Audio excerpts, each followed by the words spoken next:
Hi guys, it's Yvette.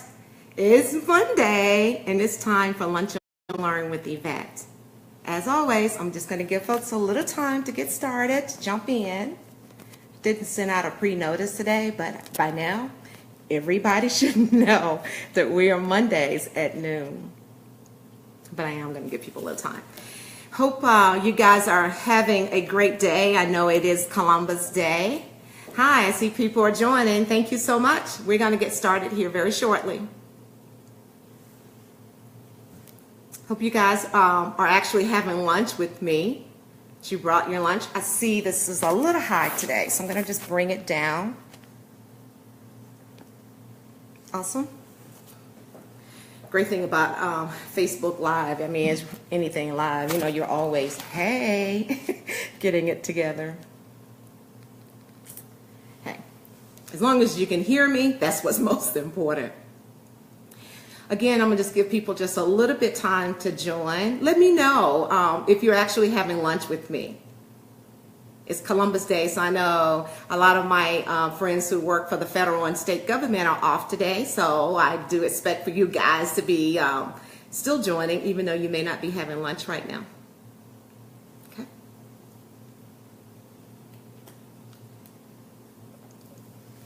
I always like to go ahead at the very top as people are jumping in for the Lunch and Learn, is just share a little bit about what's going on at Yvette Gavin Consulting.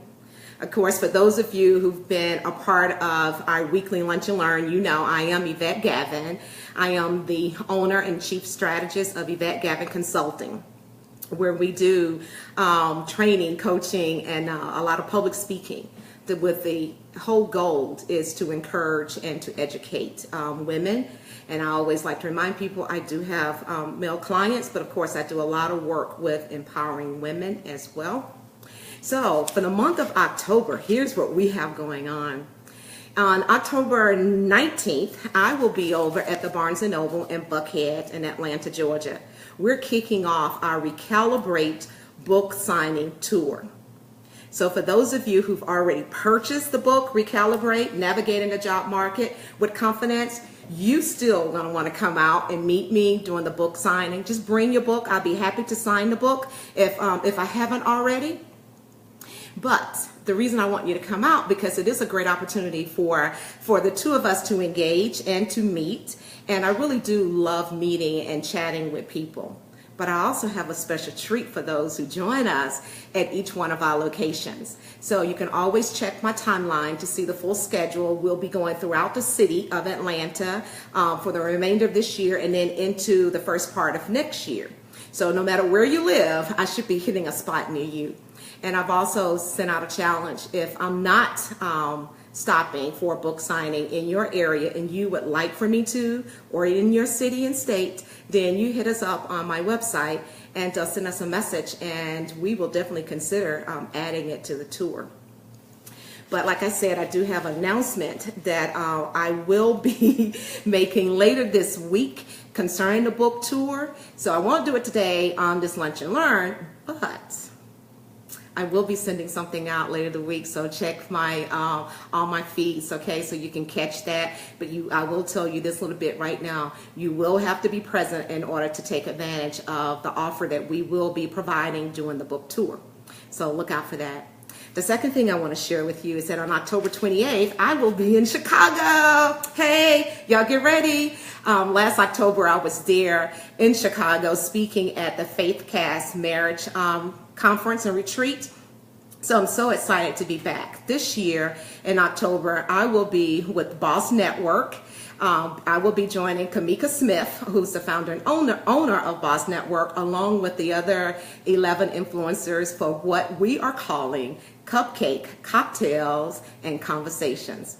So I really hope you guys will join us. You're definitely invited. It's going to be a great time and an evening of empowerment for sure.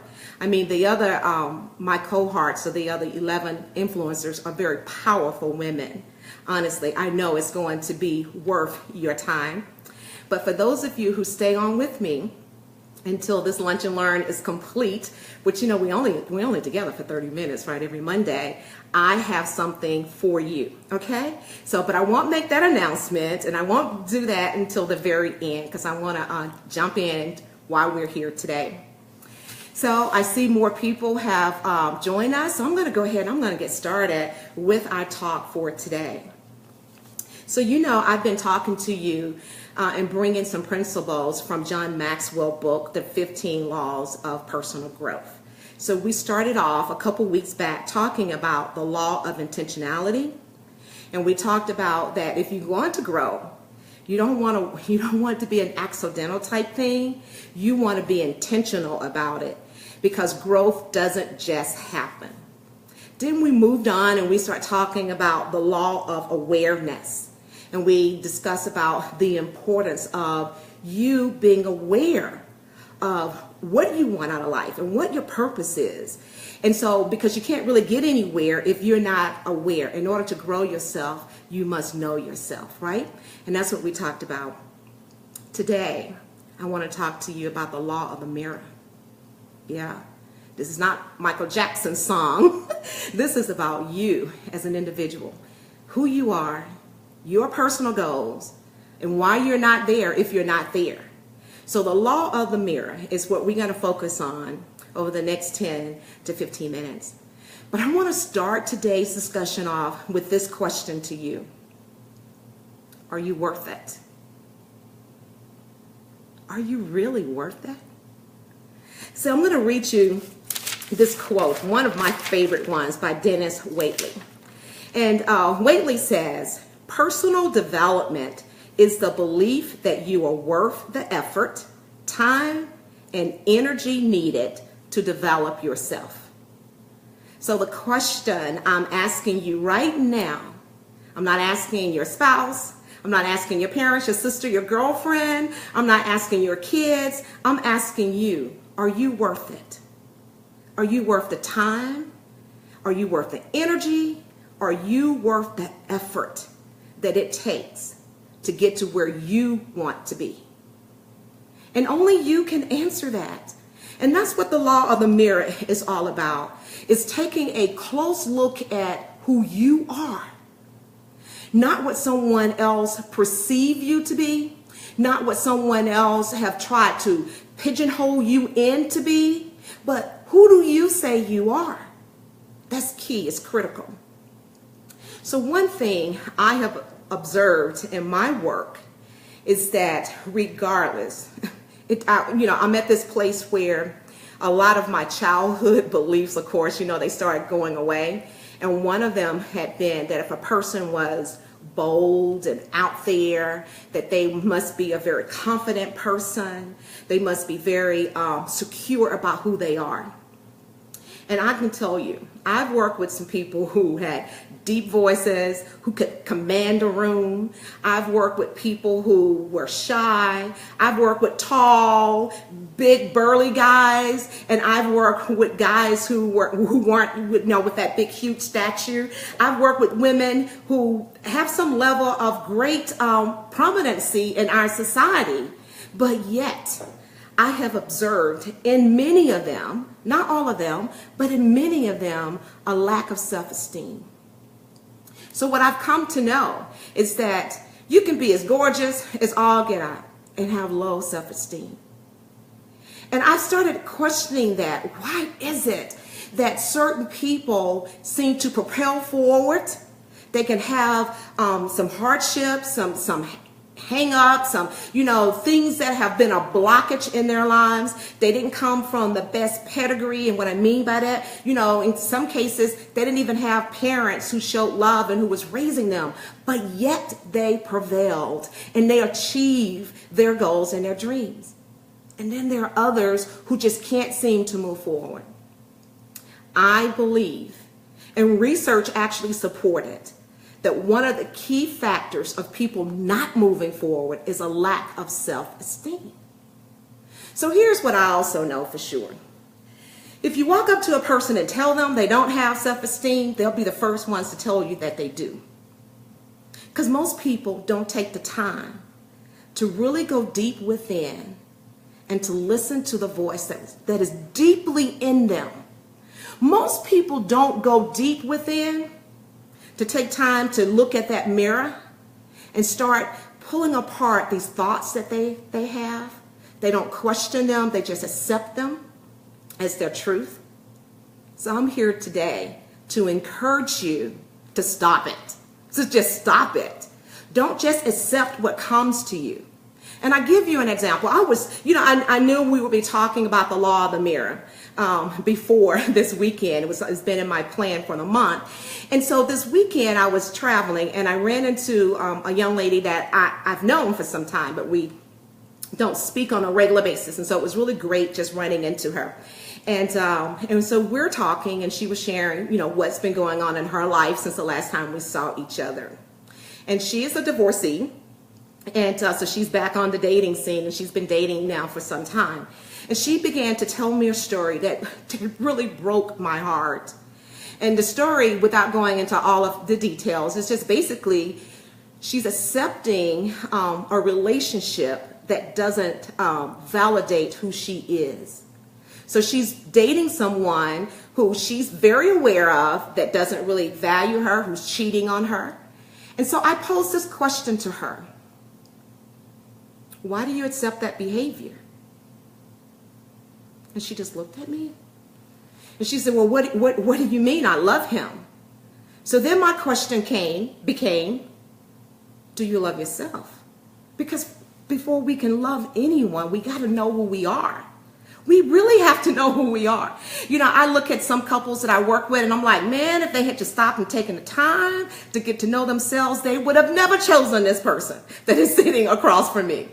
Most likely. So I think that when I see a lot of my young girls, especially my young girls, but it grieves me when I see anybody in this situation. And sometimes it's reversed. Sometimes it's the guy who doesn't really understand who they are, what value they bring to a relationship. So they accept whatever. This particular acquaintance of mine said, well, I do hope to have children. She didn't have kids by her first, in the first marriage. And she's, I got to look out for my kids. And I'm like, really? Is there only one good looking man on earth? Let's keep it real.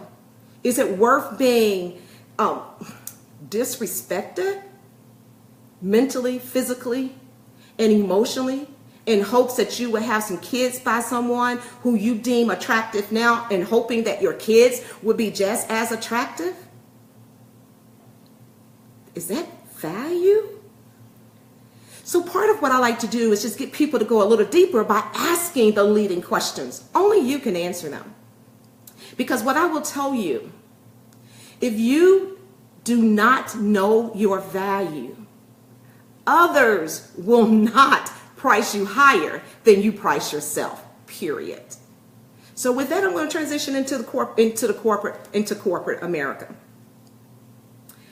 I've shared with you guys before, being a director and being on that level, I had the opportunity to experience and see a lot of things that I didn't get a chance to see and experience on how the inner workings of a company, operates. And so I'll just be honest with you. As a leader, I get incentives to bring on top talent and to be able to identify top talent. It helped my personal goals as a leader, and then my personal goals are tied with helping the overall company goals, right? But if I can also manage a budget in such a way where I can bring in top skill at a low price and save the company money, that just kudos back to me as a leader.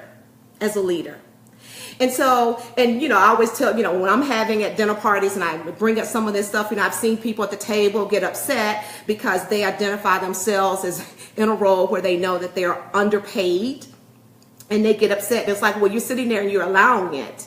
No, I didn't allow it. You allowed it.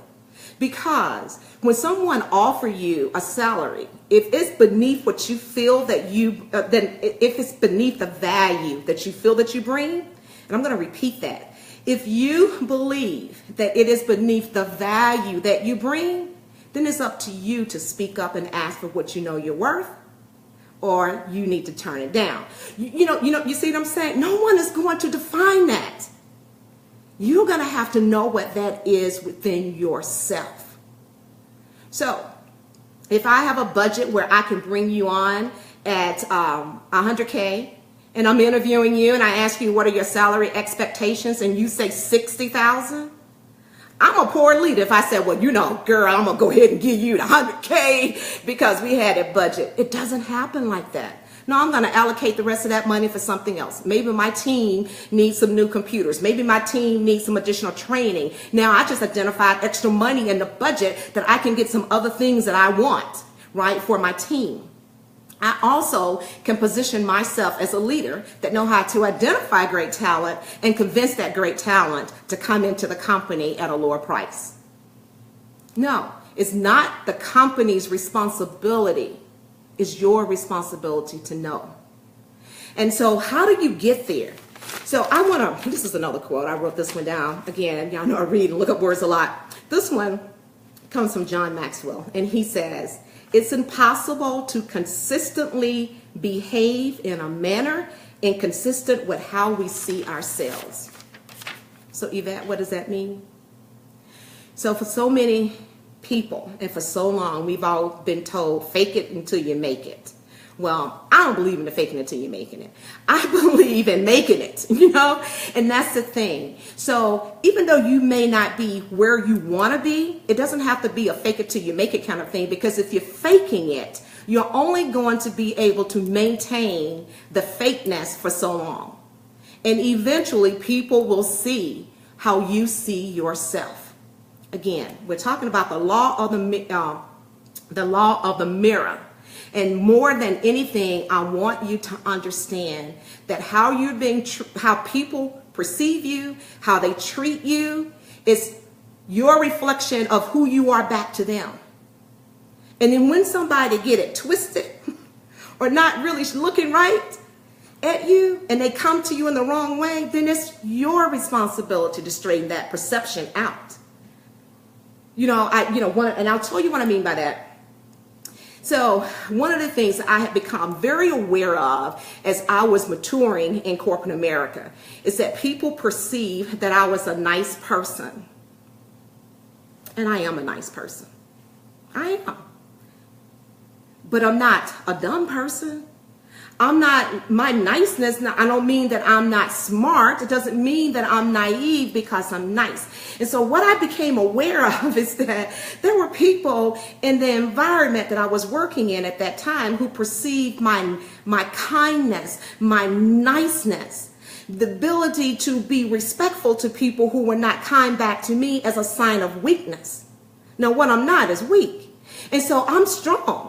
I may not fight the same way you do, but trust me, I know who I am. And so what I mean by that is that you will, even though you know who you are, you will encounter some people who don't know you yet, who are looking at a reflection of you, and they still will try to try you. But when you are consistent, when you really are who you portray to be, then that message is going to come back across, and they will get it right quickly. Trust me. The key here is you understanding and valuing yourself.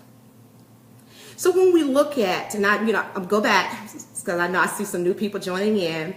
One of the things I said is that research have shown, studies have shown that most people who lack a great self-esteem is due to the fact, or awareness is due to the fact that they have low self-esteem. And so you have to start wondering why. Why do people who look on the surface have this facade that they got it going on, but deep within, they really don't?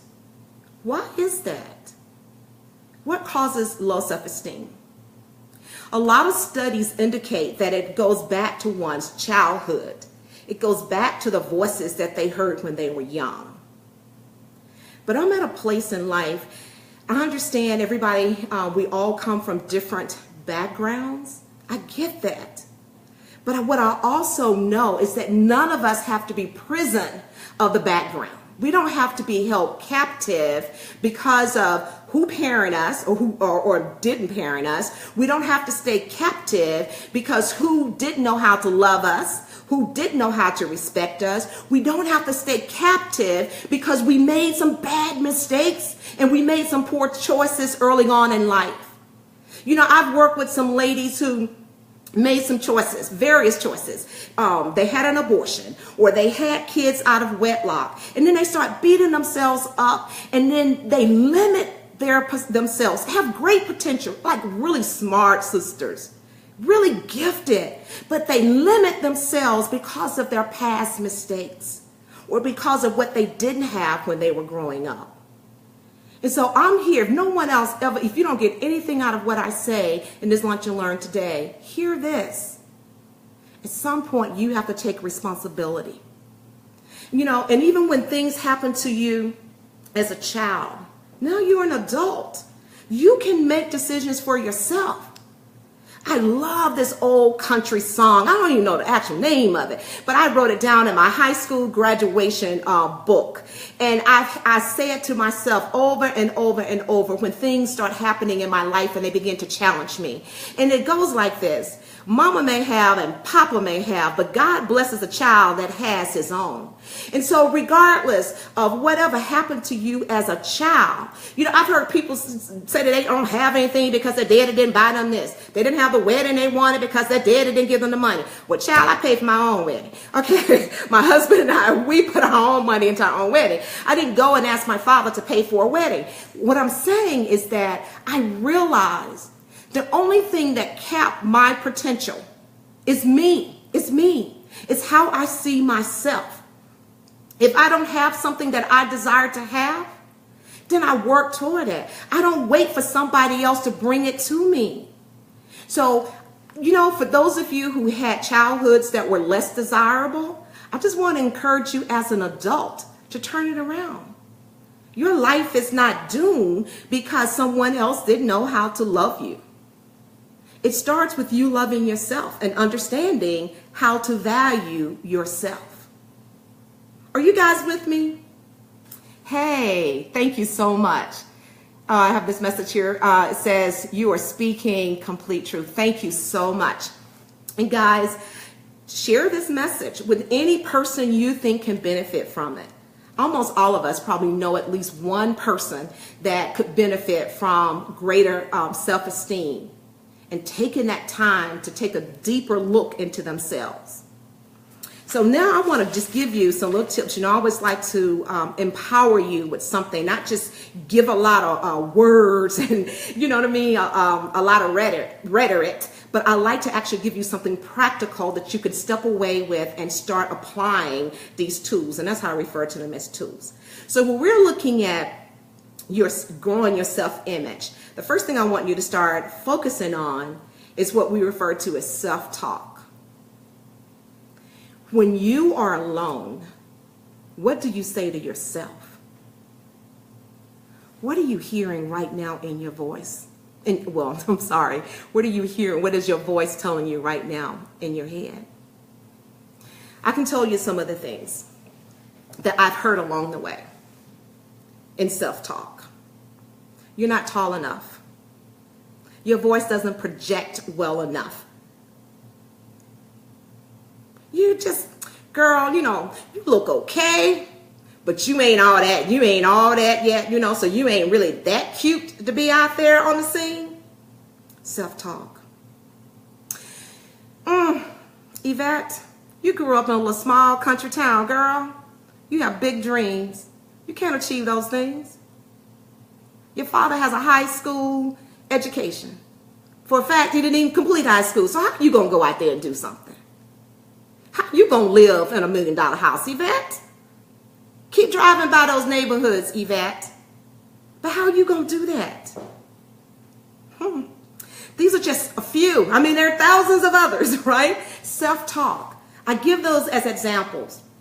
I don't mind sharing them because I've overcome every last one of them. You know, I pushed through. And how I got there is that I took the time to do the self-work. And the self-work is spending time with myself. And I stopped and I started listening to these thoughts that were going across my head. Thoughts like, you good at what you do, but girl, you black. And secondly, if you didn't know it, you're also a woman. And nobody's going to pay you $250,000 to lead a team. Nobody's going to do that, Yvette. Nobody's going to pay you top dollar. Oh, by the way, don't forget, Yvette, you didn't complete your degree. You know, that was early on before I completed my degree. So I would hear those things. And so when I began to hear things like that, it started stopping me. No one else was doing that to me but me. I would see opportunities in the company. I want to apply for it. And again, this example was before I completed my college degree. But I was like, but I don't have the degree yet. You know, I got to my senior year, but I didn't March. So I don't know. They're not going to choose me. And then I began to focus within, and I became aware of these damaging thoughts that I was having against myself. So the man didn't do it. The sister next door to me didn't do it. I was doing these things to myself. I was tapping my own potential because I was listening to negative self-talk. So again, I want to tell you, stop it if you're doing that too, because I did. When I start examining who I am, when I start realizing without a college degree, I'm bringing value to this organization. Without a college degree, I have increased revenue for this company. Without the college degree, I have turned low performing employees into higher performing employees without the college degree. And when I started really going deep and started looking at things that I had already achieved and that I was doing, I changed my self-thought. And I changed that talk that was up in my head. And I started telling self, oh, you're going to apply for this job even though it says that they need somebody and want somebody with a college degree. And when I began to do that, I went in with all full confidence because I understood my value and I knew what I was bringing to the table. With or without a college degree, I was bringing in results. So I bring that out because I've had some clients recently who are saying to me they want to get to 6 figures in their current organization. Then when I start looking at that, what I call an assessment in their profile, they're not, you know, when I'm asking them, they're giving me these answers back. What would you say your top 3 contributions to your organization has been over the last year? Nothing, other than they showed up. Okay, let's say, what value, what changes, what recommendations did you bring to your direct boss over the last 2 years? You know, I get looks like that, right? So let me tell you, I'm talking about looking in the mirror and being honest. It doesn't mean that this person that I'm working with can't get to 6 figures and get that promotion, but we're not, you know, I almost said I'm not Jesus, can't make water out of wine, but what I'm saying is that can't make wine out of water. Let me slow down. So, but anyway, the point I'm trying to make is that you got to be honest with yourself. And that's what the whole thing is about, the law of the mirror. You got to understand where you are in your life right now and what value you currently bring. And if there's value there, you need to start changing your self-talk and you need to bring up that value. You need to just be talking it up within yourself. And every time a negative thought comes to you that is not really true, you need to cast it down. And the best way I know to do that is as soon as the negative thing comes, you don't just keep going about your business. No, you speak it out loud, what is truth about you. And as you are looking in the mirror, doing that self-evaluation, and if you see that there are some things that you are lacking, that you know that you need to improve, things that you know that you need to grow in order to achieve your goals and your dreams, what you believe to really be your mission and your purpose, then go do it. Put a plan together to get there. And so the brother that I'm working with right now that I was actually referencing, that's what we're doing. As his career coach, he's identified some things that he needs to change. And I'm helping him to add value in his current organization by giving him some clear directions on what relationships he needs to go start building, how to go build those relationships, and where he needs to go get additional training so he can be where he wants to be and really bring value on a 6-figure level.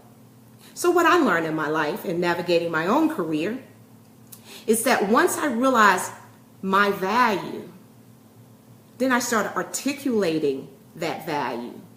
And people were willing to pay me a salary, where traditionally they were saying only a college graduate could hold this role. No. What people really want on these companies is results. They want that more than anything.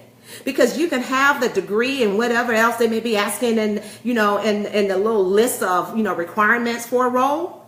At the end of the day, they want to know that you can do it, because you can have all those things and still get there and not deliver, and then you're going to be out. Anyway, so it's more about what do you bring to the table. I say the same thing about relationships. When you know that no man, that you are not a bee and all this other stuff, that you are not a woman to be shared, you know what I mean? That you are not a woman who's going to be looked down on and disrespected when he's with his boys.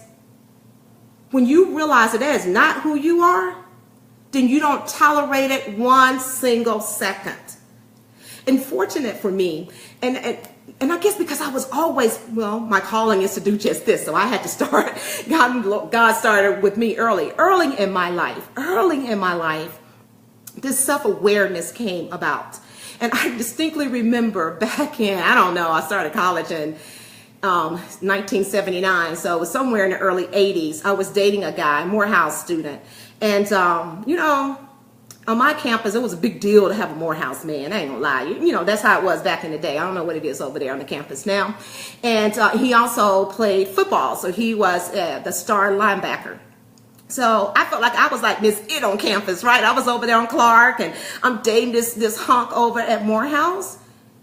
And I got a lot of press with that too, right? He would come over to my campus and we'd be walking around, and I had my head all up because of the guy I was with, crazy.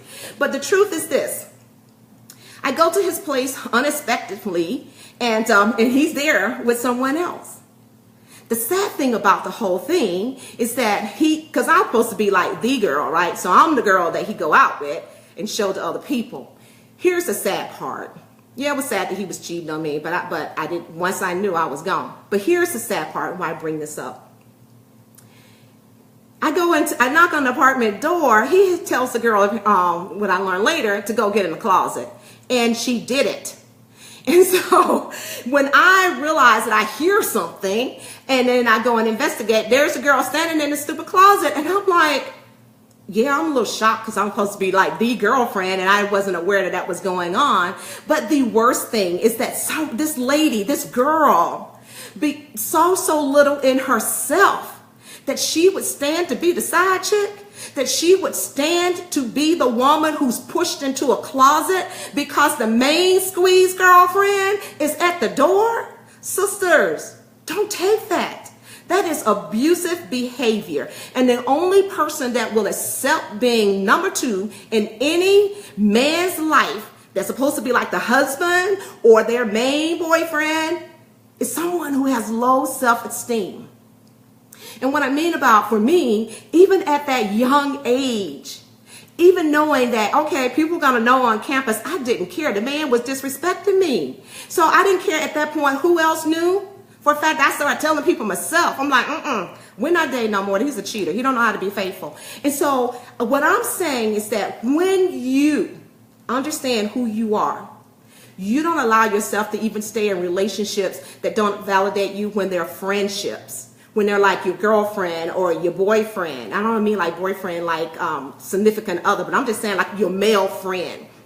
I've seen people stay in relationships that degrade who they are. They can't, their light can't shine in the presence of a friend. And so I want to put this out there as food of thought. Think about it. Do you really need a friend where you can't be your best version of you? Where who you are and all your gifts can't shine brightly in that person present? Do you really want that? Because see, if we're really honest, we realize that person is really not our friend. And when you stick with those type relationships, all you're doing is limiting your potential. You're limiting where you can go. And you're limiting the new relationships that you can bring in. You know, one of the things that we put out to motivate others and what we call our means is a little saying is that, you know, if your old friends are not supporting you in your goals, your dreams, and your visions, it may be time to get new friends. I didn't just, you know, just go pull that out of the air. I've lived that. I've had to make some hard decisions. And one of those things is that if the person cannot celebrate me in a friendship as I celebrate them back in a friendship, and that's important, then it just means that we don't need to be friends right now. We can love each other. We can respect each other. But you're not going to be the person that I am going to be following on social media. So, yeah, you know, I had a friend, an acquaintance, I should call her, at this point, who said to me, girl, I don't get your feed anymore. I'm like, really, you don't? Okay. And she said, you know, I call you and it goes straight to voicemail. Yeah, okay. It's good to see you. Kept it rolling. But the truth is, I don't have time and space for people who do not know how to be a friend.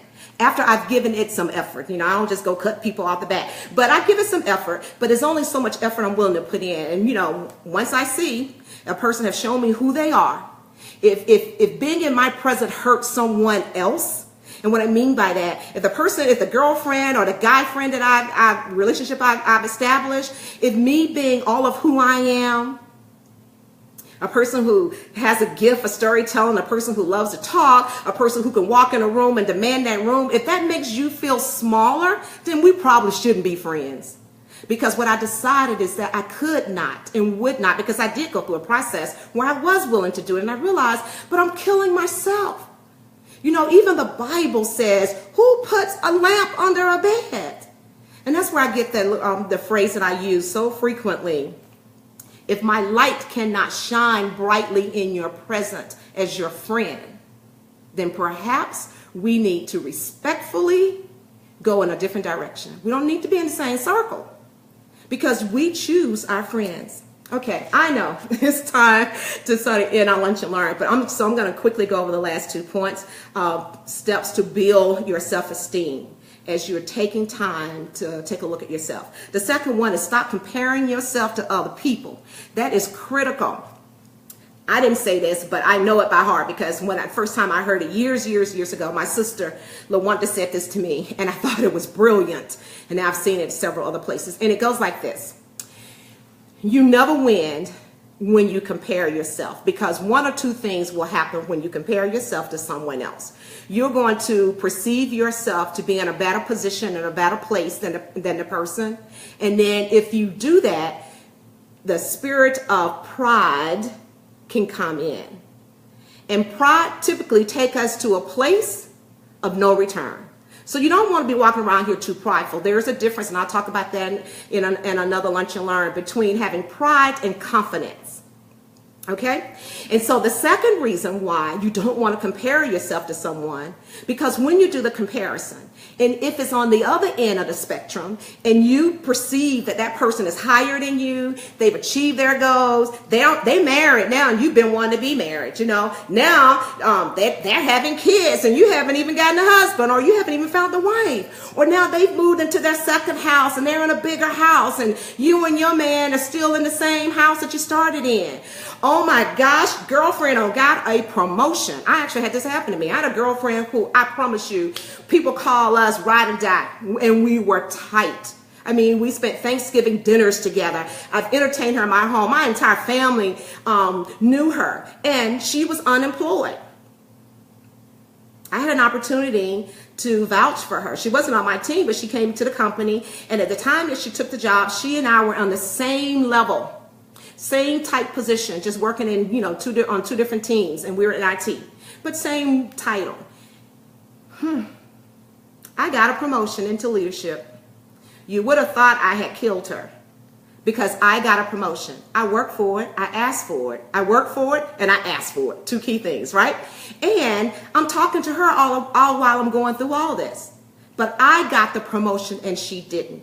When I say Sister Kate wouldn't even speak to me, and so finally, I'm going to talk about the law of forgiveness too. So at some point, so finally I thought, at first I took the attitude, I don't know why she's treating me like this. I didn't do anything wrong to her, yada, yada, yada.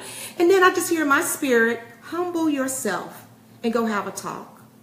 I had valued the friendship, so I was willing to do that.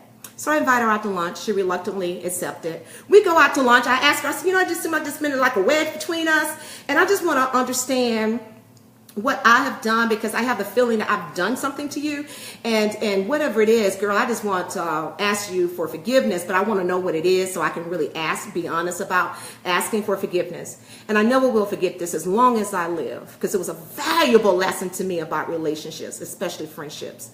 She looked at me and she said, Yvette, you didn't do anything. She said, the spirit of jealousy just took over me. She said, I wanted that promotion. And I looked at her and I said, well, you know, you never even mentioned it. And I was constantly telling you the things that I was doing and the conversations I was having with our leader about my promotion. She said, yeah, I know. I didn't want you to know. But I was also having a conversation with her, and I thought I was going to get the promotion. There you go. Okay. And from that day on, this huge comparison started. And so our boss, she was, even though I got promoted, it was still this lady that we were both reporting to. One of the things that she started saying to me is that she kept hearing from this other employee her comparisons to me. And so, guys, when we compare ourselves to someone and we feel that they are where we want to be and we're not there yet, it hurt us oftentimes, because the spirit of jealousy and envy could come up, and then we start, and it's just painful, right? So don't compare yourself. Just be the best version of you. Put in the work to do your personal growth. Put in the work to examine what you need to do to achieve your goals. Just do your own work. And that's what I mean about stop comparing yourself. And the last thing I had here was move beyond your limiting beliefs. And so one of the things I do in the office with my clients is ask them to take one word, write it on a piece of paper. And that one word must be the best word you can think of at this moment that describes who you are. Most people need more than a minute or a second or so to do it. I oftentimes would just walk away and give them time, because people struggle with that. So what is it for you? What is the one word that describes you? You only got one word. That one word, if it is positive, you need to continue to build upon that one word. You need to, every time somebody try to come to you with something negative about who you are, trying to define you or try to limit what you can do, you need to bring that word. It needs to be so on your tongue that you remind yourself who you are. That's shifting that self-talk. If that word is negative, you got some work to do, but you can achieve. Because my challenge to you, if that one word you wrote down is negative, then now I'm saying it is a time you have a power. You have the authority to change the course of your life, regardless of what else has happened, regardless of your childhood, regardless of the mistakes that you may have made yourself. So here are the 4 things. I'm just going to read them out so we can go ahead and give you your day back. First, you identify the limiting belief that you want to change. So if that one word is something negative, this is a step. These are the steps. Write down how that belief has limited you. The example I gave you earlier, when I didn't apply for jobs where they said that they were looking for someone with a bachelor's degree. You had jobs where people were asking for someone with a master's degree. And once I started realizing what was limiting me is that I couldn't live the life that I desired. I talk about this in my book, Recalibrate. One of the things that motivated me the most to start moving forward and not just accept what people were giving me is that I wanted to buy my son a pair of Buster Brown shoes, about $32. And my husband looked at me and we're in the store, and he whispers to me, and he's like, we can't afford that. I'm busting my tail on my job. And so is he. And he has a college degree. And so I'm like, what do you mean I can't buy these $32 shoes? He's like, we can't do that. I walked out of there with my, tail tucked. I was upset. And I started thinking about me not speaking up and asking for more in the marketplace. What was it really doing to me? I needed more than just a job. I needed a job that really brought in and yield where I felt that I was bringing and giving back. And so that was one of the things that I realized, that was that limiting belief that if I worked hard, and that was the core of the belief, if I worked hard, they would recognize me and they would promote me. Well, they didn't. I did work hard. I had to go ask for my promotion. And I tell the story in the book and how I did it with my baby in tote. For those of you who have not read my book, you should definitely read it, because it's all 100% truth, but it's a lot of stuff in there about how I matured in corporate America. And I tell the story about how I put my baby, I went and picked my baby up from the daycare. He's in that little, little car receipt that had a little handle on it. And I walked in there to my boss, and she was working late, and talked to her about my promotion, and I got it. So anyway, so you have to read that story. I chuckle at it now. I'm not saying you go do that, but you'll know what you need to do once you understand and become more aware of your own value. The third step here is decide how you want to be, how you want to act, and how you want others to treat you and be perceived. And the last one is to write a turnaround statement. I ask you to identify one word. This is an affirmation statement. These are 4 steps that I walk through with my clients. So when I come here on Monday, so it's Lunch and Learn, I try to bring some real value. I know it's fast and it's quick, and we don't get a chance to do the back and forth like my clients get, but I'm actually bringing you some real work, some real material that I work with my clients that has yield results for them. So a lot of people can do well with like personal self-help as well too. So I'm fully aware of that. So hey guys, I made a promise that for those of you who stayed on to the end of today's Lunch and Learn, that I would share something with you. So this is October, and it's a month of trick and treat of Halloween. I don't really celebrate that myself personally, but I am a person who loves sweets, yes, and treats. Yes, I am. And so with that, I shared with you that I'm going to be in Chicago on October 28th with the Boss Network and the other 11 influencers. I made 12. Really happy and proud of that, where we will be hosting what we call cupcakes, cocktails, and conversations. And that meeting is a networking meeting, but it's also a meeting of empowerment, because each of us, the influencers, will be speaking to you.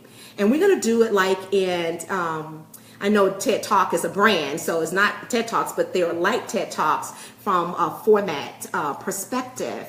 And we're calling them, this is Kamika Smith organization, so she actually named this Boss Talks.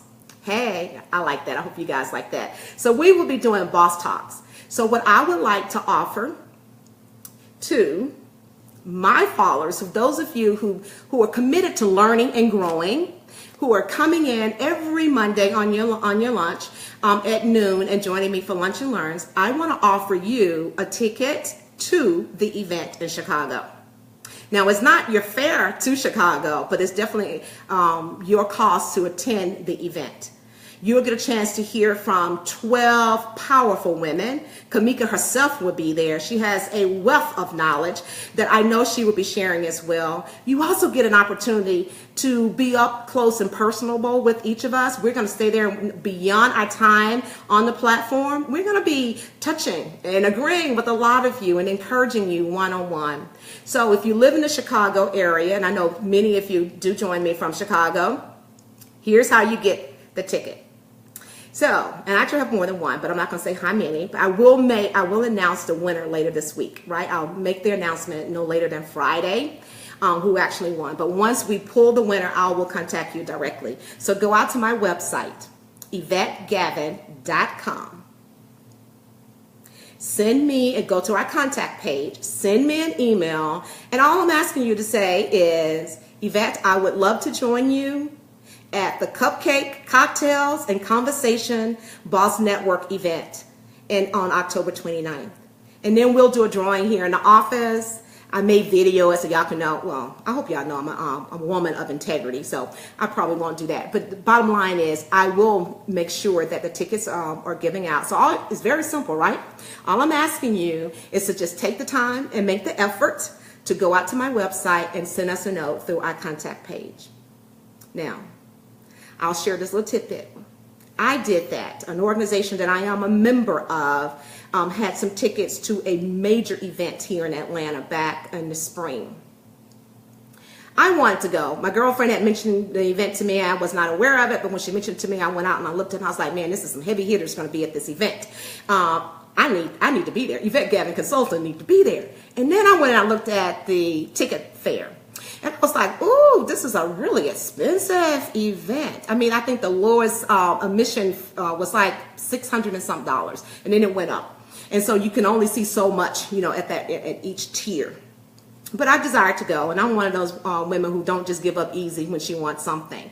And so I went and I filled out the app, and then I saw an email come in. Can't make this stuff up. And it was from the organization that I'm a member of, and they had something as simple as what I'm offering you.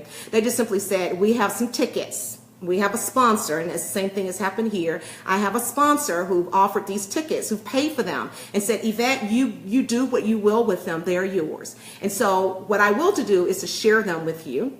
And I'm asking you to do something very simple, and that's taking the effort to just go out to the website and send me a note and let me know that you would like a ticket. Anyway, this organization that I'm a member of did this, and I just immediately went to the website and sent in a message and saying, hi, this is Yvette, I would like to attend. I was one of 2 people who got the ticket. So I go to the event. It changed so much in my personal circle. I met so many heavy hitters. One of the people I met there was Kamika Smith, who's the owner and founder of the Boss Network. I had no idea that, less than 6 months later, in connecting with the Boss Network, that I would become an influencer.